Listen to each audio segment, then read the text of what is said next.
You can sit anywhere. Any table is fine.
All right, so let's start our session this morning. If you can please all settle down.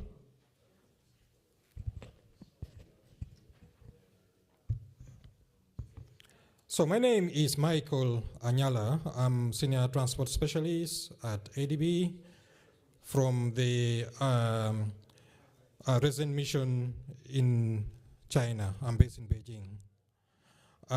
So myself, together with my colleague Rebecca Stapleton at the back there, we led the development of the ADB Green Roads Toolkit.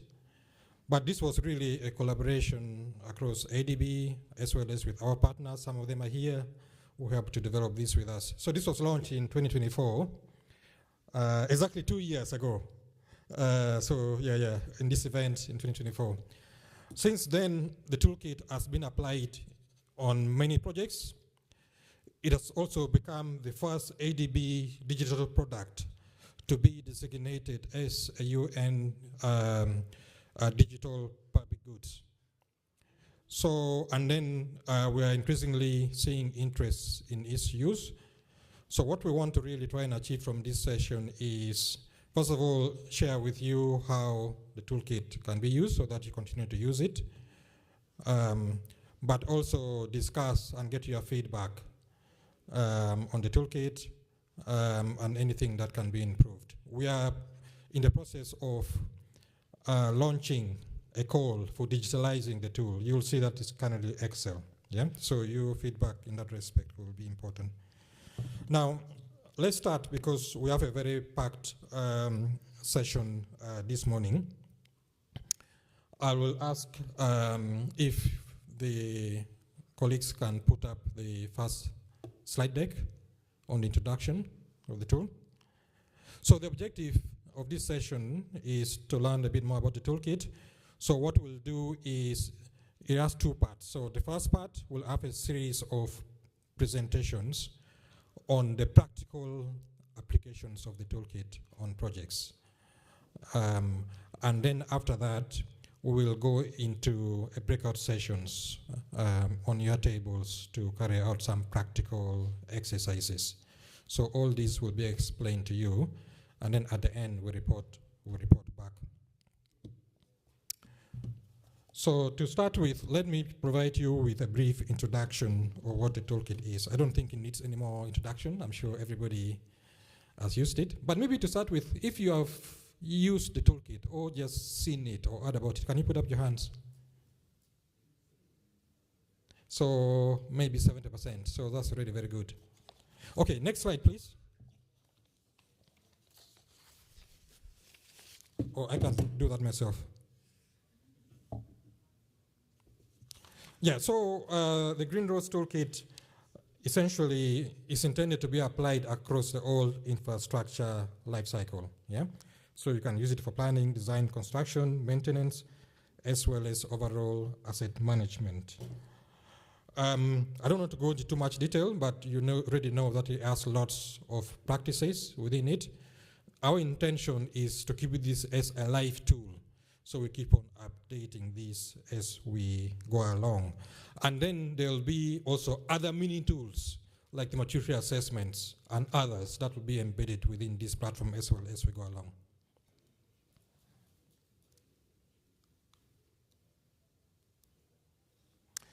So those are the dimensions. I don't need to go too much into detail. The intention for us was to try and cover the whole ecosystem of the road subsector. Now, if you dive deep into those practices, you really see that we try to do that. So for example, with the urbanization, we don't just focus only on the infrastructure, but we also look at the use of the road. We don't just focus only on the projects, but we also look at the policies. There's a lot there, so I urge people to really dive into the detail.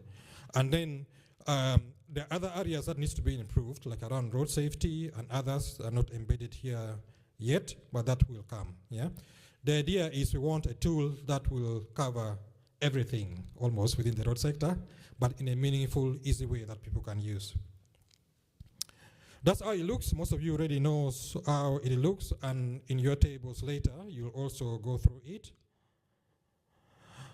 At the core of the toolkit are these practices, which are documented in this form at the moment. Yeah. So when you open it, you will then be able to identify a number of these 150 practices and click on one of them, and then it gives you these details, which describes essentially what dimensions it is, in what context, on environment you could apply the toolkit, and a little bit of detail on this practice, as well as where you can get more references if you want to know a bit more. This is, for me, the DNA of the toolkit. And it is what inspires, people to then go and do innovative things in their projects. So what we do is we see this, and then we go to our own projects or initiatives and see how we can contextualize, adapt some of these good practices to make sure that it applies to our own context. And you will see a lot of discussions later on how this has been applied to our projects. And then there's a maturity assessment, which allows you to assess the possibility of implementing these practices. If there are gaps in countries, what can be addressed to try and make sure that this can be scaled and mainstreamed. All right, so that's just a brief introduction, and we'll play around with the tool later. So to then move on, I would like to request, so now we start to see how the tool has been applied, yeah, in many contexts. So we are actually very surprised to learn that the Department of Highways in Thailand, for example, were inspired by the toolkit, and they used this to develop their 5-year plan for the road sector. So please see this in this video. And as we play the video, I'd like to invite all the speakers to come to the table. So Rebecca, Frank, Filippo, and all of you, you know yourselves, if you could just please come up here as we play the video, please. Amidst the escalating challenges of the global climate crisis, the Department of Highways formally declares our strategic commitment to achieving carbon neutrality and net zero emissions. To realize our vision of low carbon and sustainable highways by the year 2040, we are executing our mission through 6 foundational strategic pillars. First, we are comprehensively decarbonizing our core operations. We prioritize the utilization of low-carbon materials, transition to high-efficiency LED lighting, and deploy advanced machinery designed to minimize fossil fuel reliance while optimizing energy consumption across all our facilities. Second, we are building resilient infrastructure. Our goal is to develop transport networks capable of withstanding severe climate-related disasters. Through the implementation of advanced real-time warning systems, we ensure seamless connectivity and public safety during times of crisis. Third, we are driving the transition toward a low-carbon society through technological innovation. We are leveraging artificial intelligence for traffic optimization alongside building information modeling software for efficient construction conflict resolution. Furthermore, by integrating IoT sensors, we advance our risk management and systemic development to actively facilitate the global transition to electric vehicles. Fourth, we are institutionalizing the principles of the sufficiency economy. We are maximizing resource efficiency by utilizing recycled materials and engineering for extreme durability, while concurrently expanding green corridors to significantly enhance our carbon sequestration capabilities. Fifth, we foster inclusive participation by actively engaging with public feedback and building robust collaborative networks. Our strategic partnerships with international organizations ensure that our operational standards align seamlessly with global benchmarks and premier environmental best practices. Finally, we are deeply committed to empowering our workforce. We are cultivating a green DNA within our organization by upskilling our personnel in carbon management and emerging technologies, equipping them to lead this vital transition.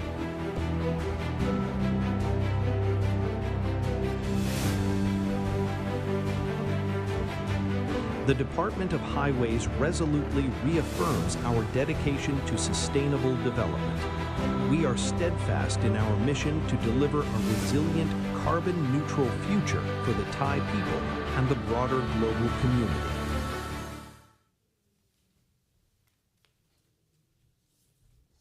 Okay, I hope you found that inspiring.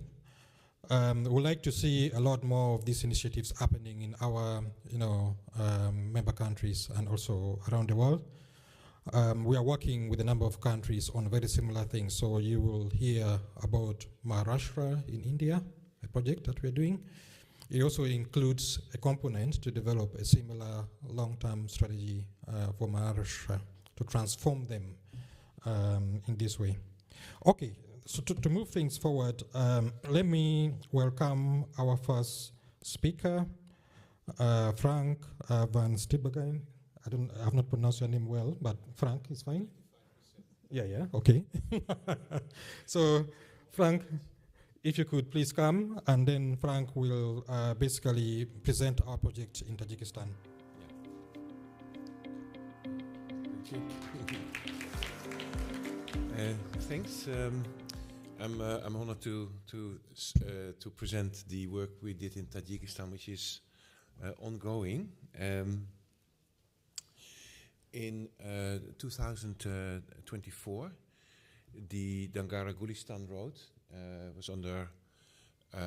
was close to being finalized designs, and at that time the toolkit was also in its first version. So we used the toolkit to see what could be added to the Dangara-Gulistan road as a sort of a sample road in Tajikistan. Very briefly, what I want to discuss with you is a little bit of the background of the road, the activities we did, and some of the outcomes. So it's a 49-kilometer road. It's part of a regional highway. The existing motorways are being upgraded. It's a 2-lane road, not in a very good conditions, also not with much road safety features, for instance. And this will be, and it is now already under construction, a 4-lane highway, also part of the Karek corridors. The first area is an area with a lot of agriculture activity, with several villages, small towns. The large part is more through some open grassland area. But basically what's happening is that a sort of not very wide road is becoming a big road, and also that has a lot of implications for the way that people move across the road, livestock moves across the road, and water moves across the road. So what was done was a sort of intake assessment to understand basically what the road was all about, but also what were the current rules and regulations in Tajikistan. And then we did a field transect survey where we systematically went through all the road, and then we used the toolkits to make a long list of practices that could be used that was then prioritized. And after the project, and I think it's significant, and that's now ongoing. We're making guidelines with the Ministry of Transport, of course, but also Ministry of the Forestry Department and other departments, and developing a climate investment project for green roads in Tajikistan. Yeah. Oh, it's either this doesn't work. Sorry, I have to point at something. Yeah, point there. Let's change. Oh, there. No. Okay. Yeah.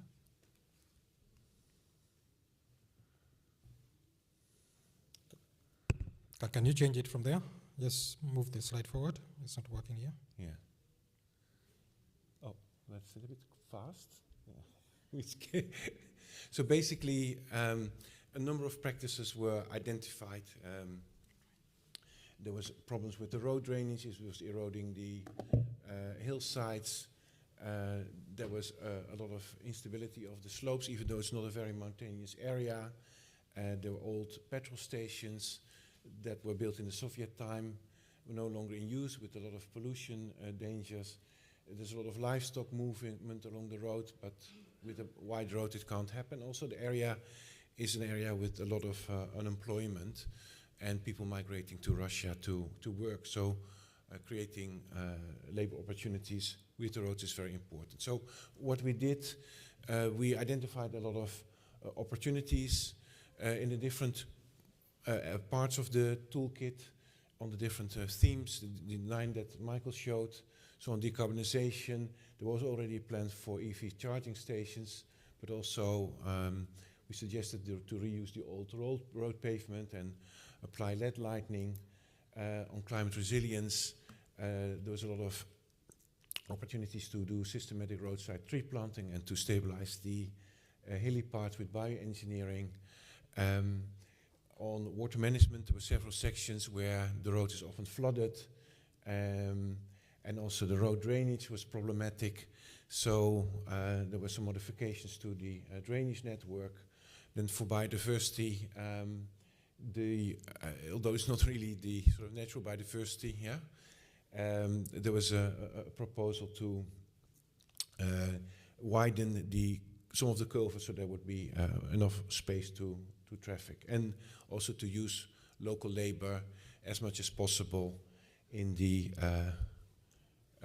implementation of the project. So, and that was basically it. And it's now under implementation. Some measures could be are already being taken up. So, thank you very much.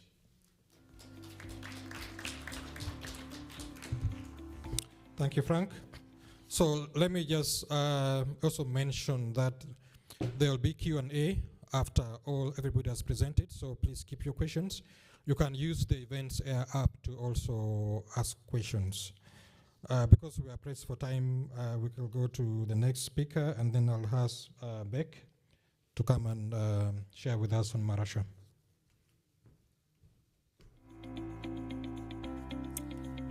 Thank you, Michael. So I'm going to focus a little bit differently to Frank. I'm not going to go into super technical detail, but what I am going to talk about is how you can use a modality that's offered by ADB called results-based lending to incentivize the inclusion of green roads into road programs. So we all know that roads have enormous social and environmental footprints, and I'm not going to go into this because Michael already has. But basically, I just wanted to say that this is where the results-based lending modality that ADB has can be extremely powerful. So RBL supports a government program, and it creates incentives for the government to deliver and sustain outcomes, not just activities, because disbursements of the loan are made on the achievement of the result, rather than as an input for project construction.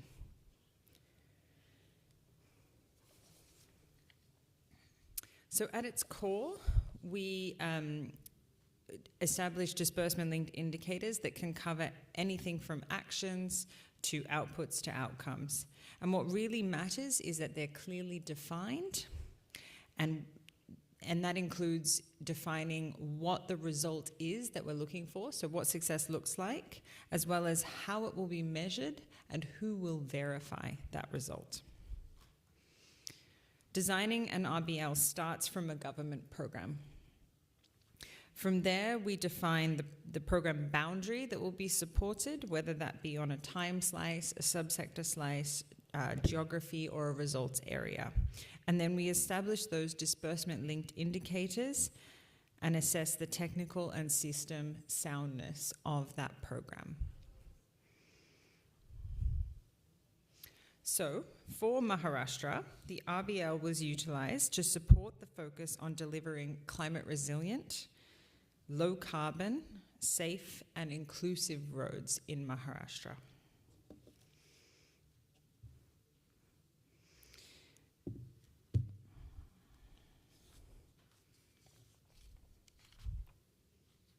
Okay, so these are some of the examples of the disbursement-linked indicators that were included for Maharashtra.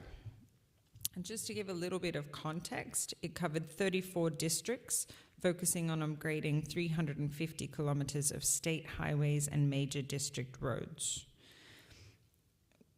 As you can see, there are outcome levels which basically look at how the villages are going to benefit from the embedding of green roads practices.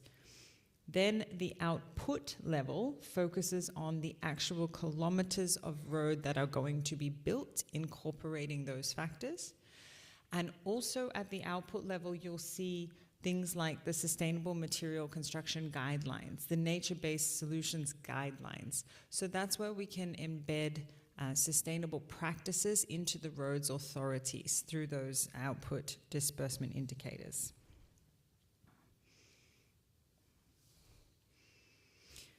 The program helps to institutionalize green roads, zero fatality corridors, and climate resilience for long-term sustainability of these objectives.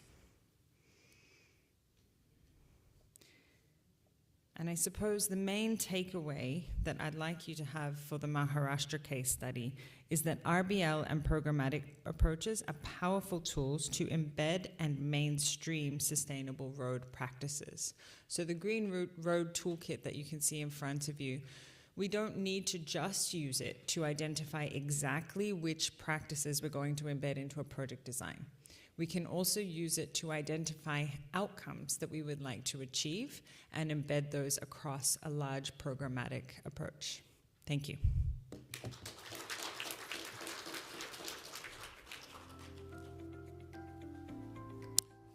Thanks so much, Beck, and ahead of time as well. Right, so our next speaker will be Mr. Filippo. Filippo will discuss work ADB is doing in PNG on recycling plastics for roads. Thank you, Michael. Good morning, everyone.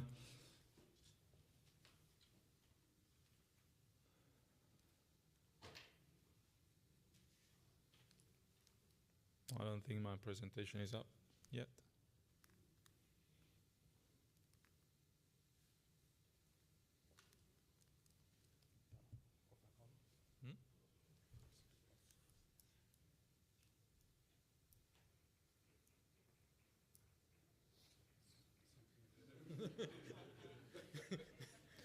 This is actually what we see right in front of here. It's the biggest stopwatch ever.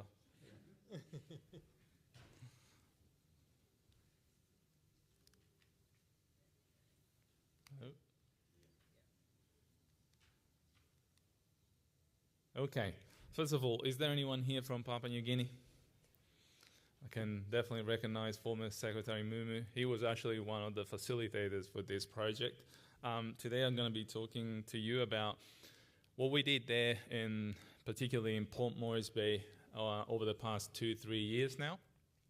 As you know, as you might have seen, a big part of the Green Roads Toolkit is the use of sustainable materials, recycled sustainable materials. So in Papua New Guinea, just to provide you with some quick number, you can see that there is a lot of plastic being generated, and a lot of that plastic that is generated every year ends up in the environment. About 57% of that goes into the environment, which is not a small amount if you look at the numbers. And there are projections from the Asian Development Bank as well as other worldwide bodies that suggest that that trend is going to increase. And this is not just the case of Papua New Guinea. It happens in a lot of different Pacific islands, but it also happens in Australia, where I'm coming from, for the same reasons. There is an increasing population. I still can't change my slides. Yeah, there is an increase in populations and a mismanagement of the waste streams in general, which leads to something like this. Now, some of this has been fixed, but you can see, especially in the top part of the picture there, that the waste, the amount of plastics that is on the street every day is not just causing issues for the environment, but also in case there is heavy rain, all the curbs and channels are getting clogged, and that creates further work for the people working there. I don't know how, but I'm already at 3 minutes left. Here?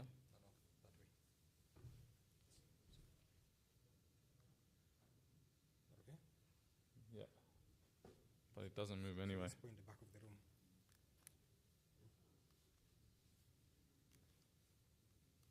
room. Okay. Yeah. So what's happening there is, and in many other countries, is that there is a linear type of waste recycling system or waste non-recycling system. So the top part there is basically everything is collected and mixed together and just sent to landfill. And there is a very big landfill site in Port Moresby, which is called Baruni Landfill.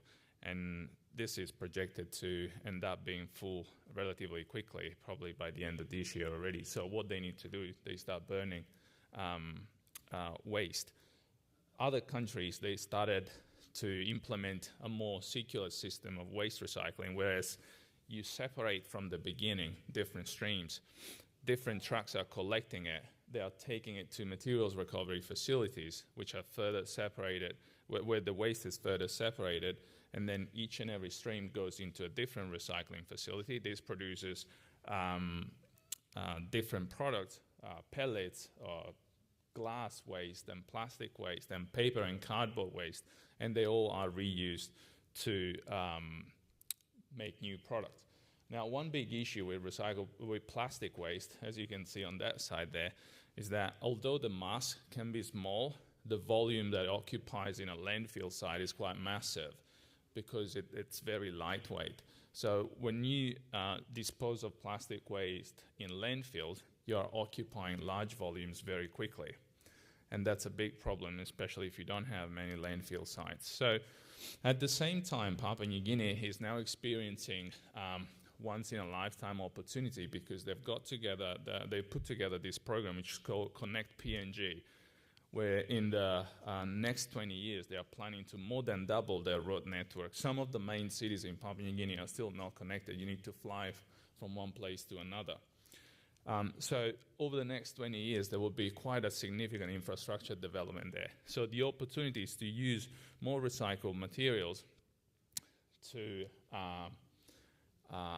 build roads.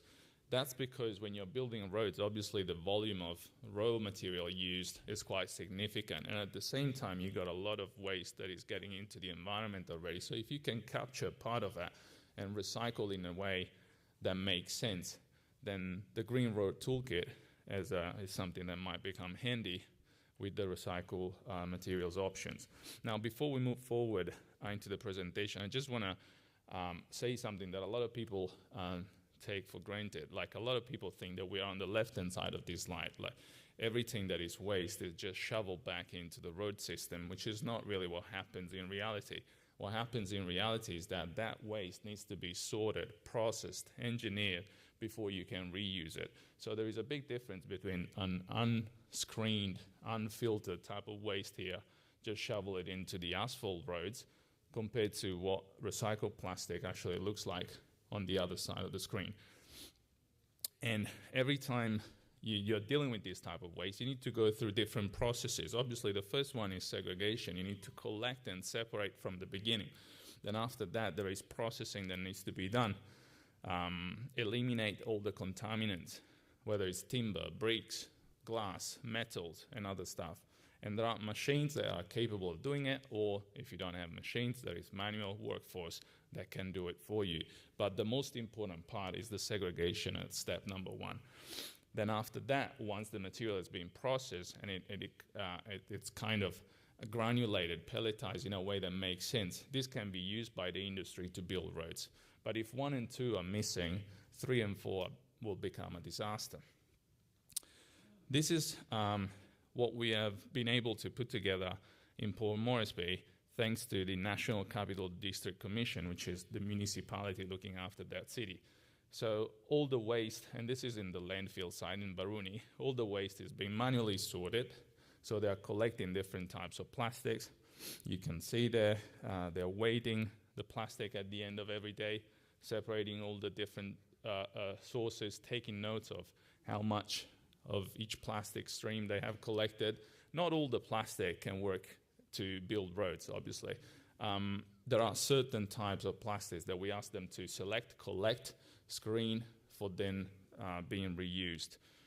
So you can see there the amount of work that has been done in Port Moresby. Obviously, you can automate all of this if you've got machines, but machines cost money, and the industry is only willing to invest money if there is an end product that can be sold. So you need to create that circular type of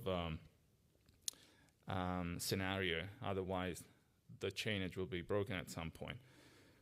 Now, this is just a video showing you how people can actually do that manually. It might take a bit of extra time compared to machines, but this is nonetheless what we were trying to do there and what we successfully achieved. It is something that was never done before, so that's also a new perspective for them. But they were quite efficient. Now, the second step, as you can see, after collection and separation was the processing. So the industry had to come in, because obviously there was no machine in Port Moresby. The industry had to come in and separate these different streams. Sorry, after separation, they had to reprocess these different streams in that granulate small form that can be used by the industry. There was no machine, so our team had to put together a partnership with TWM, Total Waste Management Group. They bought these machines specifically from Australia, and you can see that they're now getting the plastic that is being sorted at the landfill site, and this is being crushed, first of all, into big chunks, the size of my fist, and then as a second step, it's passed through a granulator, and that reduces the size further to a very fine kind of, not a powder, but small granules. Then the next step for us was to send those granules to the construction people, and hopefully in the next month we will be seeing the first road that uses the same plastic that was recycled in Port Moresby as an active material to build roads. I haven't touched on this, but before I finish, the reason why we're adding certain types of plastics in roads is to make them better. It's not just shoveling something in as an inert filler that doesn't do anything. So our idea, which is the idea of many other people around the world that has already been tested over decades, is that certain type of plastics act as a polymer. Their melting point is lower than the standard production temperature of a road mix. Therefore, enhances the road, enhances the pavement, and creates more durability. This needs to be engineered. Not all the types of plastics are good. And obviously, you need several parties to join when it comes to government, when it comes to the policy formulation, the industry that needs to do the sorting and processing and then resell the product, and field implementation, and also international collaborations through ADB, DFAT, and other bodies. I just want to thank Hussein, Honor, and Arun, and the whole ADB team, Michael, Rebecca, for facilitating this project and making sure it was going to be a success. and obviously National Capital District in Port Moresby, but also the Department of Transport, TWM, and HEBU, who is the construction industry that is going to produce and make the roads in a couple of weeks or a month. Thank you.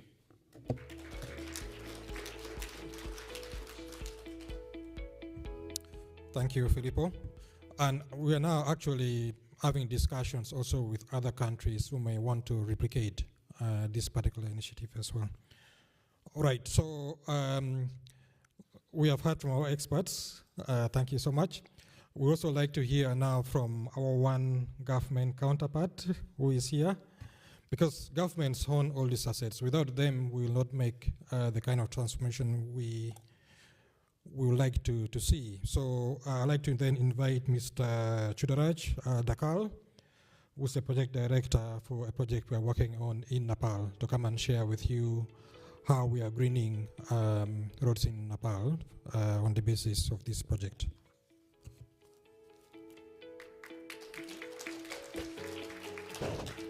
Good morning to you all. Thank you for this opportunity. I'm pleased to be here. This is one project we are going to prepare, ADB funded project, pipeline project. It is the section of East-West Highway, East-West Highway 1027 kilometer. Out of that, this 70 kilometer is going to be expanded from 2 lane to 4 lanes. And this section bisects the 2 national parks.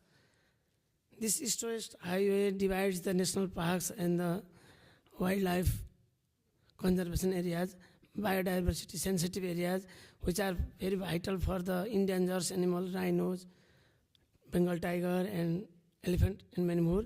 So, using this toolkit or this ADB policies and government policy, we are more focused on biodiversity and ecosystem this time. We have already the EIA guideline, EIA policy, bioengineering. Our Nepal is very fragile and very slopy land, from 60 meter to highest peak up to Mount Everest. So very fragile for the landslide. So in this time, we are focusing on the policy reform, capacity development, and alternative financing for the ecosystem restoration. Already this road bisects our national parks and Tarai Arc landscape, which is the very famous in Nepal and India to connect the wildlife from Ganga Plain to Mahabharat Range. So we are going to consider this biodiversity and ecosystem in this project.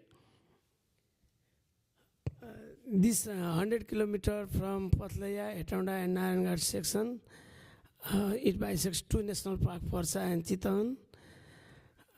I already mentioned national parks are rich on the biodiversity.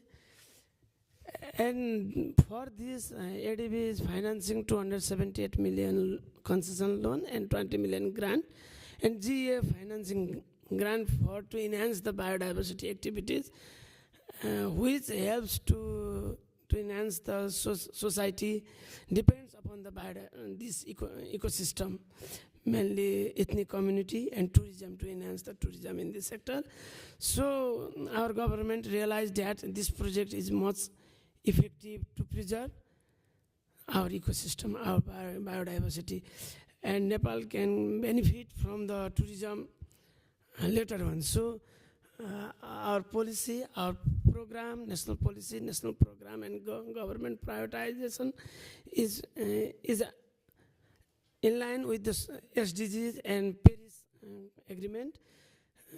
Now we are looking for the alternative financing, assessment of the sustainable financing for those projects, because to reconnect the corridor of the wildlife, we have to invest around 10 times more. For example, to construct this flyover, great separated road, to reconnect this Barna corridor, which is already fragmented by 2 lane roads, if we construct 4 lanes, it severely affects to the wildlife. So it is more costly, and we are looking for biodiversity or green funds, as well as how we can explore our local funds.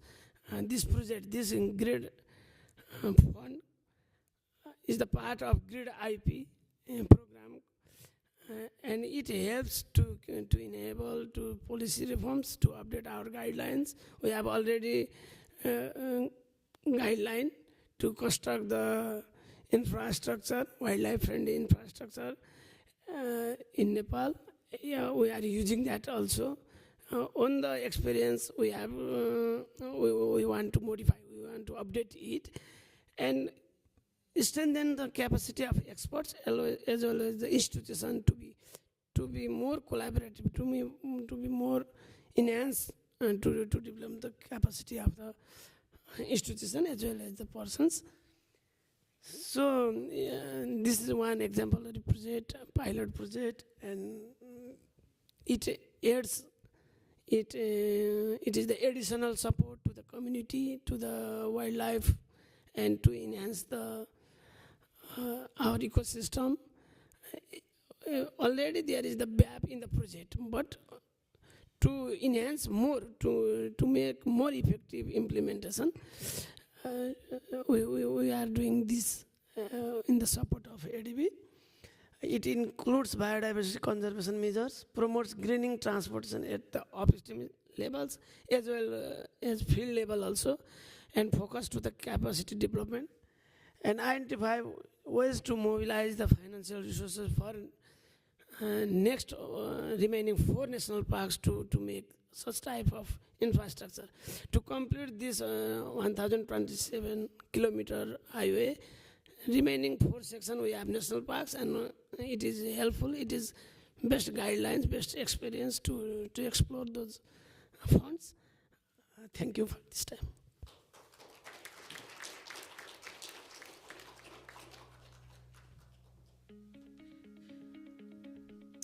Thank you so much.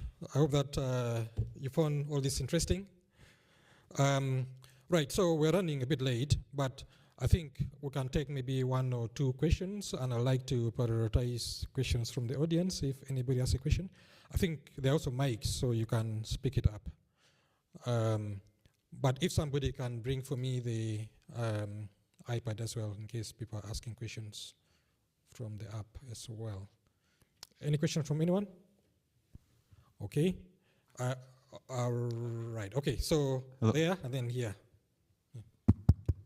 Hello, my name is Jun from Korea, KLCT, and I have one question for the recycled plastic. So I have very interest in the kind of the plastic recycling as a road construction matter. Anyway, so I just want to know the unit cost between the new plastic and the recycled plastic in Papua New Guinea as a per kg or ton or whatever. The unit cost for the virgin plastic versus recycling plastic. Okay, yeah. It's before the war in the Middle East or after the war in the Middle East? Because that changes a lot when you're producing plastic, which is a petrochemical related product. If the cost of crude oil is very high, the cost of virgin plastic might be very high too, and therefore the cost of recycled plastic might win. I can't tell you the price in PNG, but I can tell you the price in Australia. Okay, so before the war in the Middle East, 1 ton of virgin plastic can range between $1.1 Australian dollars per kilo to $1.5 Australian dollars per kilo. Cost of recycled plastic, it's everything between 60 cents and $1 a kilo. That was before the war in the Middle East. Now that gap has been increased by, so there is margin there for people to make profit when they are reprocessing plastic and using it. The main issue is for the recyclers to invest a few $1 million in machineries. They need to make sure that they have an end product that can be sold. And when it comes to selling the end product, there needs to be regulations in place at the Department of Transport level, for instance, that allows road contractors to use plastic in their roads. All right. Thank you so much for your answer. No problem. Okay, I think there was one more here. If you can bring the mic. So we don't have much time, so this will be the last question. Please keep it brief as well. Thank you. Hello, I'm Abhishek Mukherjee from the Indian Resident Mission from the transport team. Question for Rebecca, that result-based lending vis-a-vis our typical investment loans of past. Although the achievement of outcomes is much more assured in this case, but if I'm an EA, it takes time for ADB to get me convinced, because it may be a bit too challenging in terms of leading up to reaching the outcome stage and then asking for money. I would rather prefer, from the operational perspective, the typical investment loan to be an easier and relaxed option. So what type of logical reasoning we should do, and what should be the value add that should help us in convincing the EAs? Sure, that's a very good question. So the good thing about results-based lending is that similarly to any project loan, you can have 20% advance account, and you can also have prior results payment. So let's say, for example, that a government has or spend in the 12 months preceding the loan, let's say that a government has prepared a green road guideline or a nature-based solution guideline, and that's prepared and adopted by the agency maybe 6 months before the loan is approved. That can become one of the disbursement-linked indicators. So we can actually front-load some indicators. The other thing is that the achievement of results does not need to be linked to the cost. Whereas in an investment loan, we would prepare the cost table based on cost inputs. For a disbursement-linked indicator, we can disperse on how much value, perceived value, that indicator has in achieving the objectives. So although the overall loan amount still equals to the costs of constructing the roads, for example, the way that we divide that cost and disperse doesn't need to be equal to the way the cost is actually spent. So we can put a high emphasis on things that maybe cost less, that are done up front. A lot of the institutional setup, for example, can be linked to that early disbursement, which takes that cash flow pressure off the executing agencies. So there's a lot of things that can be done in the design of the results-based lending to give confidence to the government in the modality. And I'm happy to chat to anyone further about RBL after the panel. Thanks. Thanks, Beck. So let me ask two quick questions to Mr. Dakal and also to Frank. So, Mr. Dakal, how does the government finance such a expensive-looking infrastructure across a national park? Would be interesting. And then to Frank, what is the one action from your experience that countries need to start to take to green their roads? Thank you for the question. I already mentioned that this section is the very important ecological corridor. And already Nepal government and different donor partners, including WWF, did so much in that section to enhance the corridor for wildlife movement.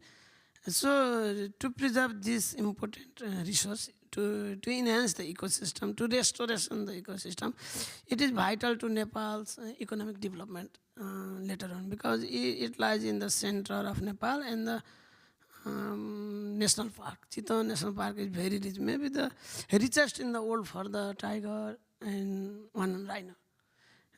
More than 155 tigers. So this is pay to the government, to the people of the Nepal in near future, and government agree to the Sustainable Development Policy, Paris Agreement, and we realize that sustainable development and the earth for to all.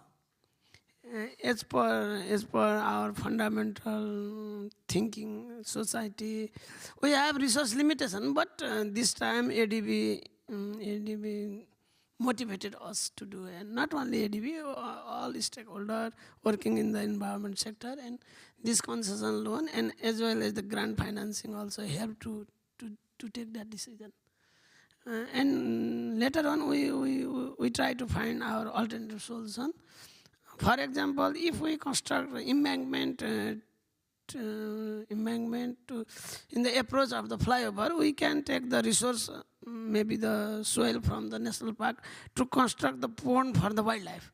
Maybe mutual benefit to the environment and to the transport sector. So this is better idea. Already you shared here the 9 key theme of this toolkit. We are going all in our practice for soil and land management, for biodiversity conservation, for construction material management. So initially it was tough to us to decide, but now all policymakers, politicians and bureaucrats jointly with Ministry of Forest and MOPIT work together, and it happened.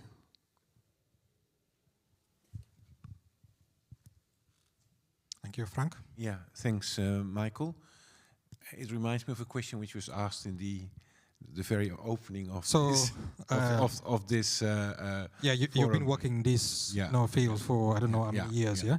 So, what is the one action countries should start to take to green their roads? Yeah. What I want to say, when the forum was opened, that question was also asked, and the answer was: there's usually not one thing, but there's always one. There's a few things that are a good sort of way of starting. I think it all comes with visionary leadership. Basically, to go out of the box, because the road sector is a sector which has a sort of a long tradition of delivering something very important. And I think you just need to broaden the perspective a bit. I think what's also important, I think as part of that visionary leadership, is that a lot of the green road measures are actually very low cost, and actually save cost. They save cost on the maintenance. There's less damage maybe from floods or erosion or whatever. Sometimes even the road construction can become cheaper. So I think it's just basically, try to move the goalpost a little bit, and not be afraid and stick to, a sort of a decades-long tradition. Yeah. I'm sure you could talk forever, given the chance. Yeah. No. I think you're absolutely right. So I think, colleagues, we have come to the end of this part, and I would like us to applaud our speakers. Thank you so much. And you can take your seats down now. And now I welcome Henry Kerali to actually lead us on the next steps, next section.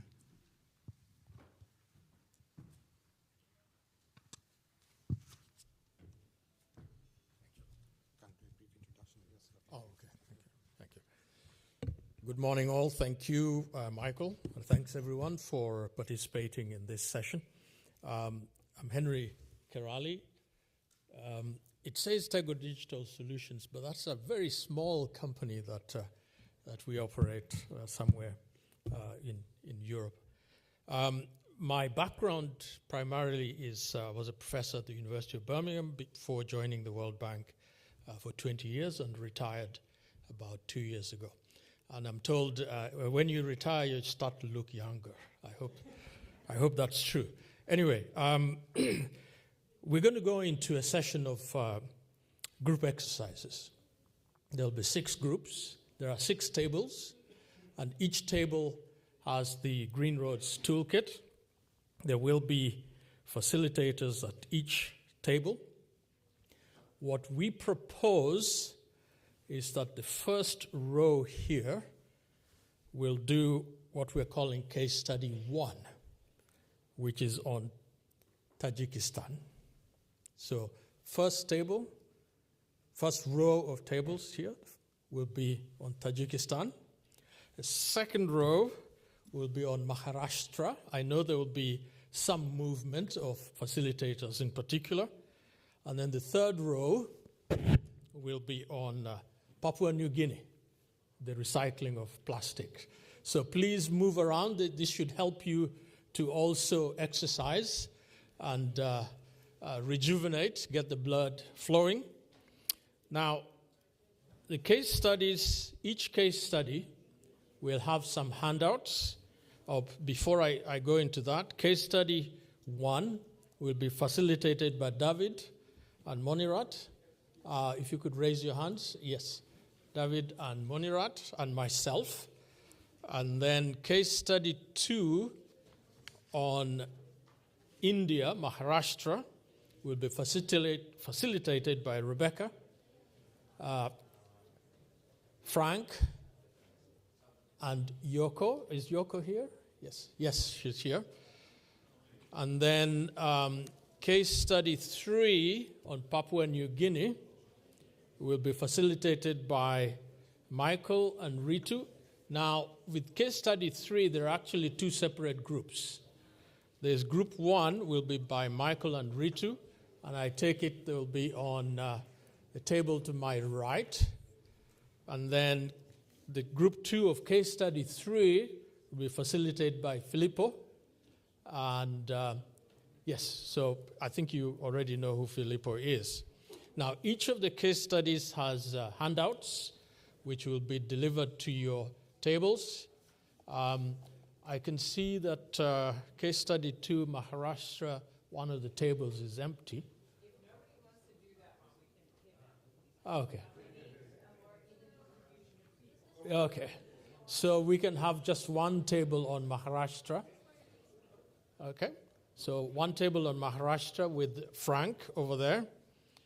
We are not going to force you to particular tables. Anyway, each table will have handouts on what will be done.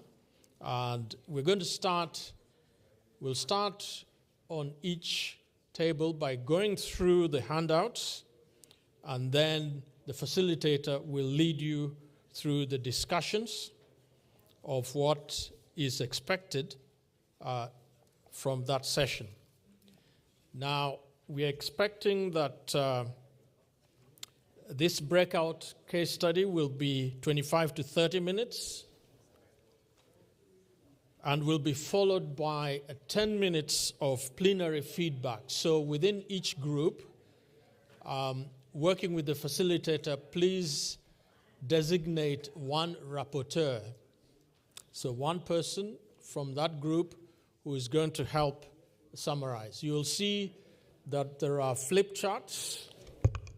There are flip charts next to each table, and each of the flip charts has a report back script that you should prepare.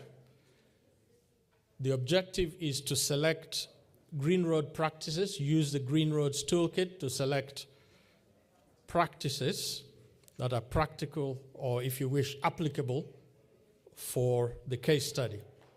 So your rapporteur will write on the flip chart the top 3 Green Road practices that you've come up with. You'll also highlight the biggest enabling gaps. Enabling factors are the institutional and other attributes that will help facilitate the implementation of these practices. And we also request that you look into what should be the first year recommended action. Okay? And then if there are any suggestions on how to improve the toolkit, you can add that as a final item. So without much further ado, I hand it over to each facilitator on the tables to introduce what the exercise is, and then go ahead. So I'm coming down to my table. First one here. Yes. Thank you.